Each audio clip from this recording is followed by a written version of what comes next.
One time at Browns camp, Odell told us that he only talks about the Giants because people keep asking him and putting microphones in his face and saying, talk to me about these Giants. Well, he's doing it yet again. There was an interview with Sports Illustrated.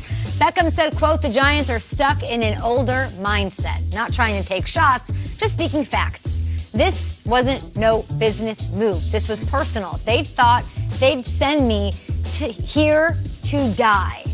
Here being Believeland. Do you think Beckham really thinks this? Is he the kind of guy who just has to put things out there to work against him so he can motivate himself? What is this? I believe it's a little bit of both. I feel like Odell is intrinsically motivated, so he finds storylines and he exaggerates them in his own head, which all players do. I've done that year in and year out. That's how you last and how you motivate yourself in the monotony of football. But he's also being honest. Like, think about it. When the Giants start making these moves, no Landon Collins, no Olivier Vernon, no Odell Beckham, we start sitting back thinking, well, what is the direction of this team? It seemed like they went from headlining rock stars. He said Cleveland's where you go to die. To the cover band. I'm fascinated by your thought on this. I know, but I want to talk about the first part of it. He's saying that they're stuck in their old school ways because they got rid of the rock stars and it seemed like they went to the cover band. And that's why everybody's sitting back saying, what is this direction of this team? Now, when it comes to going to Cleveland, I know exactly what he means by that. When I signed with Detroit, that's the exact same phrase a player that wore a jersey every Sunday said to me. He said, Nate, oh, man, you know what? I thought they signed you. I read it on the internet, but I didn't believe it. So you're here. What's up, man? How you doing? Gave me a hug, whispered in my ear. Man, I didn't think it was true because this is where guys come to have the funeral of their careers. That's 2017 Browns. That wasn't 2018 Browns. Schrags, 2018 Browns, there was Bud Light being unleashed upon the entire city. The excitement was at an all-time premium after Baker Mayfield was drafted. Cry me a river for a player who gets to go and play with the NFL's best rookie quarterback a year ago, his best friend in Jarvis Landry, his wide receivers coach in Adam Henry from LSU, and a city that is so hungry to have Odell Beckham there and watch this team. We have talked about the Browns so much this offseason. We have hyped them up as if they've already won a Super Bowl. Go to die, there might be no greater destination this offseason than Cleveland. If they wanted to send a place to die, there are a lot of teams right now that we're not talking about on this show. And you fans who are watching know who you are. This is as ideal a place outside of the conference he possibly could have gone to with a coach who's going to wrap his arms around him and say, be who you are. Like, Nate, go to die? This Cleveland Browns? Come on. Now listen, hand up.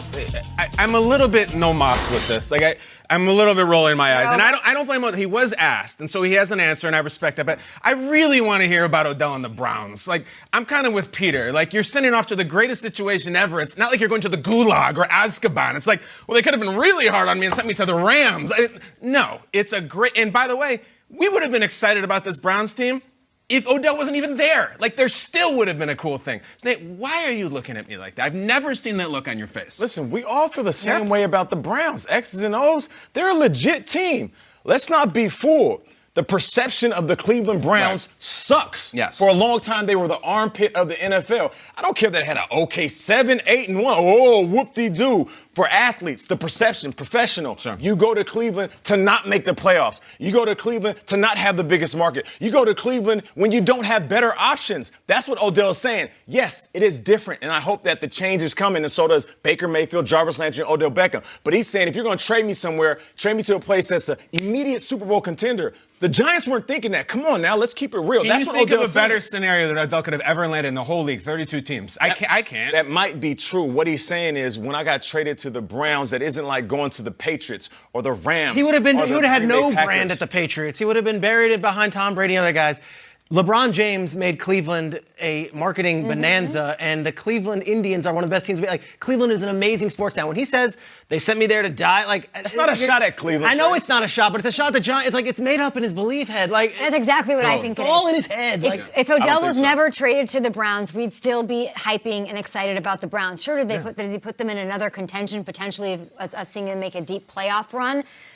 Some people are calling them a Super Bowl contender. They might make it to the AFC Championship game. Yes, but even if Odell wasn't traded there, the hype was still crazy because is it Odell that changed this feeling about the Browns from being this place you go to lose to being this place that's exciting? No, that was Baker Mayfield. It's not about the X's and O's. You guys keep talking about football. What about his brand? What about him being a rock star? Baker changed the Browns, not Odell. That's the way I feel. He's living in the past. The Factory of Sadness, The River's on Fire, all that stuff, Jose Mesa, Ernest Bynum, that's all stupid old Cleveland stuff that is not true anymore. And he's in a great spot. I mean, I just can't believe the Giants drafted Daniel Jones.